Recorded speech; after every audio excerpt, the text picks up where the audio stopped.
Rajendran.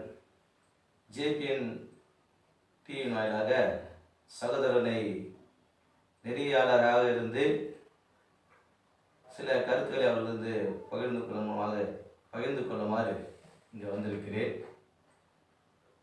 JPN TV நேயர்களுக்கு என் மாணவர்களுக்கு தெரிவித்துக் கொள்கிறேன். வணக்கம். சென்னை துறைமுக தொழிலாளர் விடுதலை முன்னணி தொழிற்சங்கத்தின் பொருளாளர் நான். எனது பெயர் யஷ்வந்தராவ் அம்பேத்கர். வருகிற நாடாளுமன்ற தேர்தலை முன்னிட்டு சில கருத்துக்களை பரிமாறிக்கொள்வதற்காக இங்கு நாங்கள் வந்திருக்கிறோம். அதற்கான நிகழ்ச்சியை ஏற்பாடு செய்த JPN TV, Buddhist JPN TV Nagabhushanam அவர்களுக்கு நன்றியை தெரிவித்துக் கொண்டு இந்த தொடக்க உரையை நாங்கள் ஆரம்பிக்க இருக்கிறோம். வருகின்ற பாராளுமன்ற தேர்தலில் எந்த ஆட்சி மத்தியில் இருந்தால் SC/ST மக்களுக்கு பல நன்மைகள் செய்வார்கள் அப்படின்ட்டு உங்களுடைய கருத்தை பகிர்ந்து.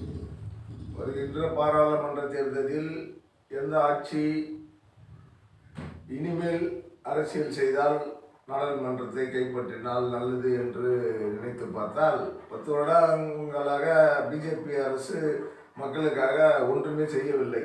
சாதாரண மல்லிகை பொருட்கள் விலையில் இருந்து பெட்ரோல் விலை, கேஸ் விலை மற்றும் பல மடங்கு விலைகள் அதாவது காய்கறிகள் விலை, மக்கள் பயன்படுத்தக்கூடிய எந்த பொருளும் வாங்கக்கூடிய அளவுக்கு விலை அதிகமான, வாங்க முடியாத அளவுக்கு மிக மிக விலை அதிகமான நிலை. இந்த 10 ஆட்சி காலத்திலே பொதுத்தளத்தை விட்டுருங்க. நான் கேட்டது SC/ST மக்களுக்கு இந்த மாதிரி ஆட்சி நடந்து கொண்டிருக்கும் பொழுது பெரிய பெரிய பணக்காரர்கள் தான், கோடீஸ்வரர்கள் அந்த நாட்டில் ஆளுகிறார்கள், வாழ்கிறார்கள். அதுமாரி இருக்கும் இந்த நிலையில் SC/ST மக்களை பிஜேபி அடக்கத்தான் முயற்சி பண்ணுவார்கள். அவர் SC/ST மக்களுக்கு வளர்ச்சியாக எப்பொழுதும் உதவ மாட்டார்கள். இதுவரைக்கும் அதாவது நமது அம்பேத்கர் இயற்றிய அந்த சட்டத்தையே அவர் உடைக்க பார்க்கிறார்களே, அவர் எப்படி நம்ம SC/ST மக்களை காப்பாற்றுவார்கள், தலை நிமிர நடக்க வைப்பார்கள்? இன்னைக்கு பார்த்தீங்கன்னா அவர் இன்னொரு பாராளுமன்றத்தை பார்த்தீங்கன்னா இதே பிரதமர் மோடி அவர்களோட பார்த்தீங்கன்னா SC/ST மக்களும் மற்ற OBC மக்களுடைய இடஒதுக்கீடு நாங்கள் ரத்து செய்யறதுக்கான அதிகான வாய்ப்புகள் இருக்கிற மாதிரியே தெரியுது. அது சமீபமான பாராளுமன்றத்தில் தனியார் துறைகளில் SC/ST மக்களுடைய இடஒதுக்கீடு அடிப்படையில் நம்ம பார்த்தோம்னா அந்த தனியார் துறைகளுடைய மகத்துவம் குறைஞ்சிருன்னு சொல்லிக்கிறாரு. அதை பற்றி உங்களுடைய கருத்து? இப்போ இருக்கிற அரசாங்கத்துறையிலே SC/ST மக்களுக்கு எந்த வாய்ப்பினையும் பிஜேபி அரசாங்கம் பின்பற்றுவதில்லை. இதில் தனியார் துறையில் அவங்க எப்படி முன்னுழைப்பாங்க? தனியார் துறை என்பது ஒரு தனிப்பட்ட மனிதரின் துறை. அந்த துறையில் SC/ST மக்களுக்கு அவன் எப்படி முன்னுரிமை அளிப்பான்? அப்போ நீங்கள் எந்த அணி வர நினைக்கிறீங்க நீங்கள் பாராளுமன்றத்தில்? இந்த முறை மக்கள், அதாவது இந்திய கூட்டணி மிகச்சிறந்த கட்டமைப்பில் இந்தியாவில் உள்ளது. ஆகையால் இந்தியா கூட்டணி வெற்றி பெற்றால்தான் இந்த நாடு பிச்சைக்கார நாடாக மாறாமல் மறுபடியும் தலை நிமிர்ந்து இந்தியா என்ற ஒரு பெரிய நாடாக வளர்ந்து வர முடியும் என்று நான், இந்தியா கூட்டணி ஆட்சி வந்தால்தான் அது நடக்கும். அந்த கூட்டணி நமது தலைவர் ஸ்டாலின் தலைமையிலும் விடுதலை சிறுத்தை கட்சி தலைவர் திருமாவளவன் அவர்கள் தலைமையிலும் முக்கியமாக உருவான ஒரு இந்தியா கூட்டணி. அது நல்ல பகத்தான கூட்டணி, பலமான கூட்டணி. அந்த கூட்டணி தான் வெற்றி பெறும் என்று நிச்சயமாக நாங்கள் நம்புகிறோம். அந்த கூட்டணி வெற்றி பெற்றால்தான் இந்தியா பிச்சைக்கார நாடாக மாறாமல் ஒரு நல்ல நாடாக மாற முடியும். அந்த SC/ST மக்களை காப்பாற்ற முடியும். இந்திய சட்ட திருத்தத்தை காப்பாற்ற முடியும் என்று நான் நினைக்கிறேன். பாராளுமன்றத்தில் இந்திய கூட்டணி ஆட்சி வந்தால் நல்லா இருக்குன்னு உங்களுடைய கருத்தை சொல்றீங்க. இப்போ இந்திய கூட்டணி வந்தால் இப்போ நடக்கிற பிஜேபியில் நம்ம SC/ST மக்கள் நடக்கின்ற வன்கொடுமைகள், அதே போல SC/ST மக்களுக்கு மறுக்கப்படுகின்ற சலுகைகள், அவங்களுக்கு ஒதுக்கின்ற நிதிகளுக்கு பார்த்தீங்கன்னா ஏற்றத்தாழ்வு இருக்குது. சரியான நிதி ஒதுக்கிறது கிடையாது பிஜேபி. அப்படி அந்த பிஜேபி நிதி ஒதுக்குனாலும் சரியான முறையில் மாநில அரசும் செலவு செய்யறது கிடையாது. இப்படி போன்ற குறைகள் எல்லாம் மாறிடுமா? கண்டிப்பாக அதுக்கான முயற்சிகள் அதாவது பிஜேபி அரசாங்கம் நடந்து கொண்டு இருக்கும் பொழுதே காங்கிரஸ் அதற்கான முயற்சிகளையும் கேள்விகளையும் கேட்டுக்கொண்டு தான் இருக்கிறது. காங்கிரஸ் அரசு முழுமையாக வந்தால் இந்த திட்டம் மக்களுக்கு முழு பலனடைய வாய்ப்புகள் அதிகமாக இருக்கிறது. ஏனென்று சொல்கிறேன் என்றால், பிஜேபி அரசாங்கம் சட்டத்தை மாற்றி அமைக்க நினைக்கிறார்கள். ஆர்எஸ்எஸ் இந்தியாவை ஆள வேண்டும் என்று பிஜேபி நினைக்கிறது.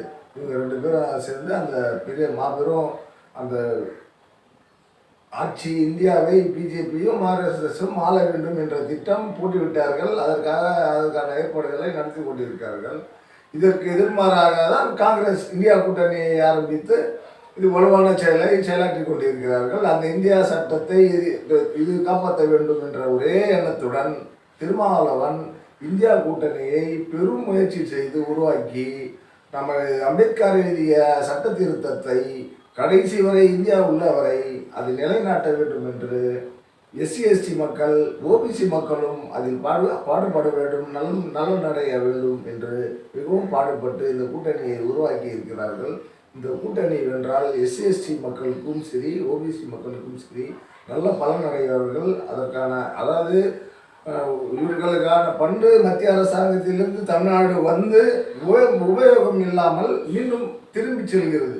அந்த வகையில் இங்கு செயலாற்ற ஆட்கள் இல்லை. அரசாங்கம் அதை செயல்படுத்த முன்வரவில்லை. மக்களும் அதற்கான வழிபாடுகளை செல்லவில்லை. அதற்கான மாறுதல்கள் எல்லாம் ஆட்சி மாறினால்தான் வரும் என்று நம்புகிறேன்.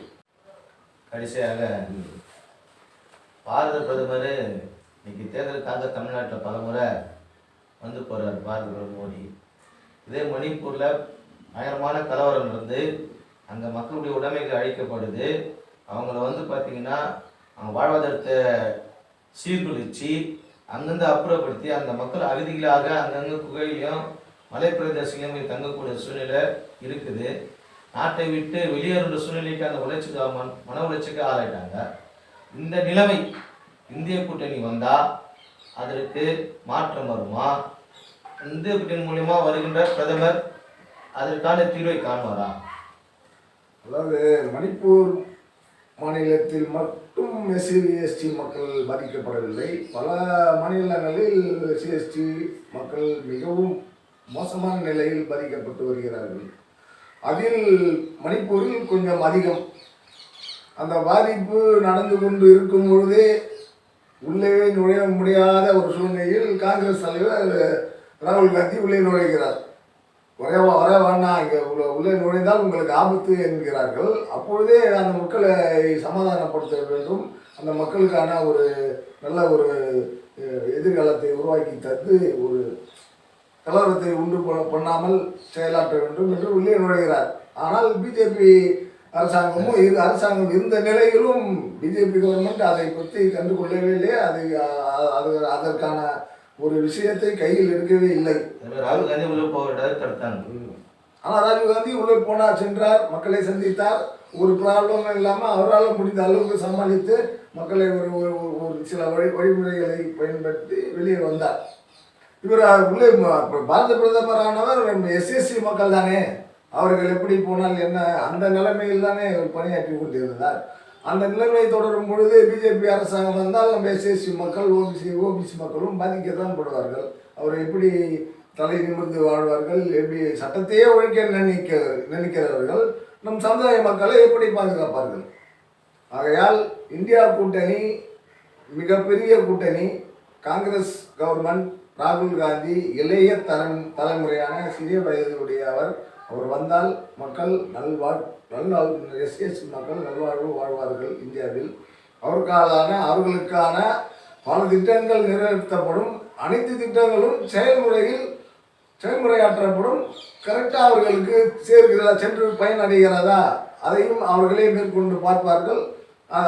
அதையெல்லாம் சரிவர திட்டமிட்டு கணக்கிட்டு சரிவர நடத்துவார்கள் என்று நான் நம்புகிறேன்.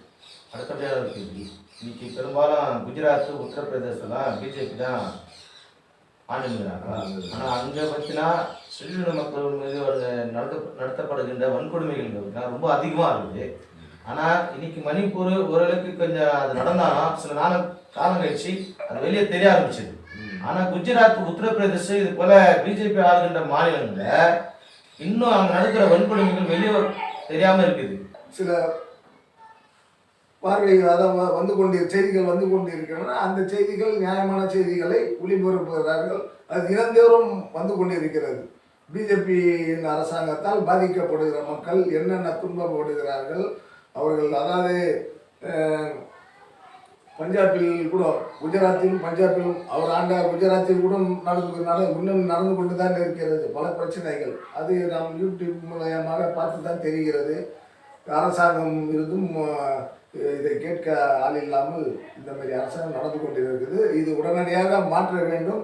வரும் காலத்தில் மக்கள் இதை புரிந்து நல்ல ஆட்சியை கொண்டு வர, இந்தியா கூட்டணியை கொண்டு வர அனைத்து மக்களும் இந்தியா கூட்டணிக்கு வாக்களிப்பார்கள் என்று நம்புகிறேன்.